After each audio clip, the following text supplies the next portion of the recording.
c'est mon rêve à moi, là. Qu'est-ce que je fais là, moi? Là, qu'est-ce que je fais? Ben, bienvenue à Duc Télé.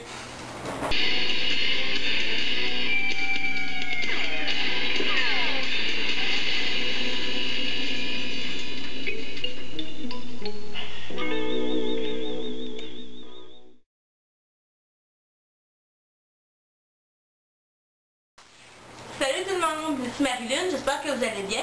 Bienvenue à Duc Télé. Aujourd'hui, on fait une entrevue avec un grand fan québécois. Il s'appelle Yannick, puis j'ai quelques questions à lui poser. On va voir ce que ça va donner. Salut Yannick! Salut! Comment ça va? Ça va bien. J'ai une couple de questions à te poser, vu que tu es supposément un grand fan de Dans une Galaxie Près de chez vous. Je suis là pour ça, là. Ok. Comment est-ce que tu as découvert Dans une Galaxie Près de chez vous, en fait?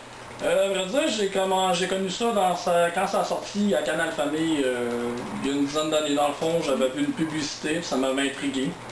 Je savais pas trop qu'est-ce que c'était. Puis aussitôt que j'ai vu le premier épisode, je suis carrément tombé en amour avec ça, puis j'ai plus jamais lâché la série. Probablement comme la plupart des fans de Dans une Galaxie. Qu'est-ce qui t'a fait accrocher, en fait? C'est vraiment l'introduction, c'est genre, comment dire, là où la main de l'homme n'a jamais mis les pieds, c'est quand je suis pas serré. C'est là que j'ai vu vraiment, là, ça a le potentiel d'être bon. Ok. C'est qui ton personnage préféré?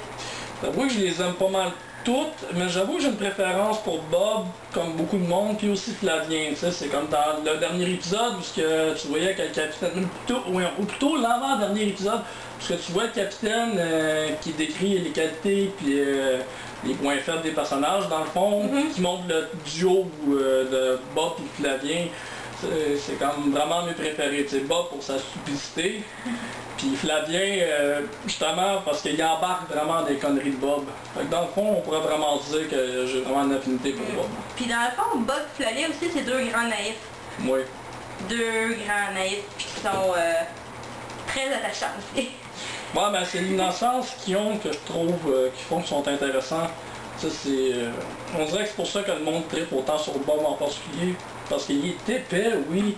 Mais en même temps, dans un sens, je pense qu'on s'y reconnaît tous un peu en lui. Parce que, tu sais, il n'y a pas un épisode où on voit une connerie qu'il fait qu'on se dit qu'on a déjà fait quelque chose à un moment ou à un autre dans nos vies.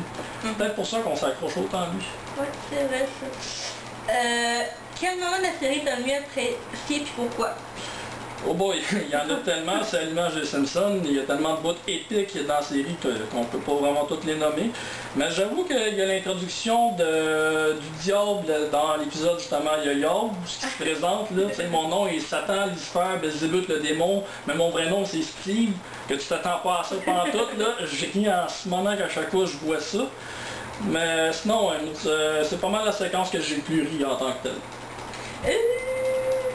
Quel épisode de la série t'as le plus réécouté, puis 100 millions de fois sans te tanner, puis pourquoi? L'épisode du Jedi sans aucune hésitation.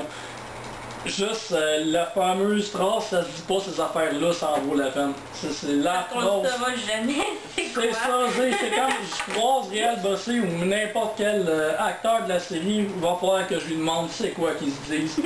C'est plus fort que moi. Est-ce que Galaxy t'a permis de découvrir des comédiens que tu connaissais pas? Oui, quand même. Ben, Guy Jourdouin, je l'avais déjà connu dans l'époque de Télépirate. Je pense que c'est une de ses premières séries. Il y a Réal Bossé que j'ai découvert là. C'est un de mes acteurs favoris. Justement, il a un talent naturel, c'est fou. Et évidemment Claude Legault. Dans le fond, j'ai pas mal découvert tout ce monde-là, à l'exception de Guy Jourdouin, comme je viens de dire. Ok, puis t'as suivi après ce qu'ils ont fait dans d'autres choses? Plus ou moins, par contre. Okay. J'ai jamais vraiment été un grand cinéphile, par exemple. Mais j'aime quand même, tu sais, quand je vois qu'il y a quelque chose qui se passe de leur côté, je vais quand même les suivre. C'est quoi la pire folie que tu as faite en tant que fan de Dans une Galaxie Près de chez vous? Oh boy, j'ai pas fait vraiment de folie dans ma vie, mais par contre, je suis quand même quelqu'un qui est connu pour souvent balancer des répliques de la série, justement comme ça se dit pas ces affaires-là, ou est-ce que ça se mange un capitaine? Genre la niaiserie tu vas balancer là, à un moment que le monde s'attend moins. Là. Disons que c'est une de mes spécialités justement. Citer des citations partout. Ouais. Parlant de citations, quelle citation de Galaxy te correspond le mieux? Où te touche le plus, puis pourquoi? Une citation qui va m'avoir touché, ça va toujours rester dans la première saison, l'épisode de la liste, où ce que Flavien se rend compte qu'il est le numéro 7, Ouais. puis qu'il décide de s'exiler sur la Caroline par accident, alors voulait aller sur une planète filante, quelque chose du genre, si je ne me trompe pas.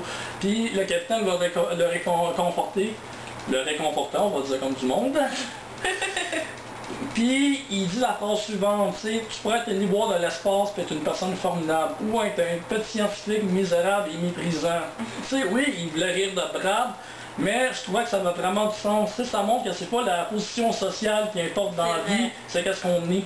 C'est qu'est-ce qu'on décide de devenir qui fait que c'est important. Tu peux devenir un clochard, puis tu peux être la meilleure personne dans le monde, mais tu pourrais être le président du monde, puis être la personne la plus méprisable. Et la plus chiante. Oui. Si tu devais choisir entre la série télé puis les films, qu'est-ce que tu choisis? La série télé. Pourquoi? Je trouve que, comment dire, il y a plus d'originalité. Dans les films, on sent que c'est vraiment cinéma, côté cinéma, structure, scénario. Tandis que dans la série télé, on sent que c'est quand même improvisé. Ils vont, les gags sont plus punchés. Ça, c'est plus que ce que j'aime de la série télé. Okay. Dans le fond, il y a plus de liberté dans la série télé que... Oui. Les décors, par exemple, on va dire que c'était moins beau. Oui, c'est vrai que c'était pas le top, là. Mais c'était original, puis j'aimais ça, personnellement. Puis aussi, que dans la série télé, ce qui faisait son charme, c'est qu'il n'y avait presque pas de budget. Oui. Aussi. Tandis que dans les films, ben, ils ont eu pas des millions pour faire ça, donc ça paraît aussi.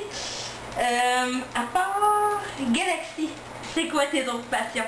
J'en ai plusieurs en tant que tel, on pourrait me considérer comme un touche-à-tout, mais il y a des passions que j'ai encore plus. Comme j'avais déjà publié une vidéo qui montrait ma passion pour les jeux vidéo, ça c'en est une. Il y a des jeux de cartes comme Magic the Gathering qui m'intéressent. Je suis un fanatique en particulier de François Pérusse. Ça je dirais même plus que Galaxy, mais j'adore vraiment François Pérusse. Si jamais on me fait une entrevue là-dessus, je pourrais en parler des heures, ça c'est sûr. Qu'est-ce qu'il y a d'autre? Il y a les livres, les mangas. Puis c'est pas mal tout dans le fond. J'ai mangé une crêpe au jambon. Jambette. Ok, là, un petit jeu. Un petit jeu. Je te donne un début de citation, puis tu dois inventer la fin. Ok, on va voir ça. À ce qui passe en premier par la tête. Ok, ça peut être niaiseux, ça peut être sérieux. On ne fait pas d'omelette. Sans se casser les embrouillages. Comme le dirait le grand Jules César. C'est pas parce que t'es un lapin que tu vas crier moineau. Rien ne sert de courir. La pluie est déjà tombée. Quand j'aime une fois, J'aime les hamburgers. Bob. Toute vérité. N'a pas de but sans avoir un lapin. Ok, il y a des affaires, mesdames et messieurs. Ben, merci beaucoup Yannick d'avoir pris un petit peu de temps pour nous autres. Puis, on se revoit la prochaine fois à Déterré, en espérant que ça prenne pas 3 mois cette fois-ci. Bye!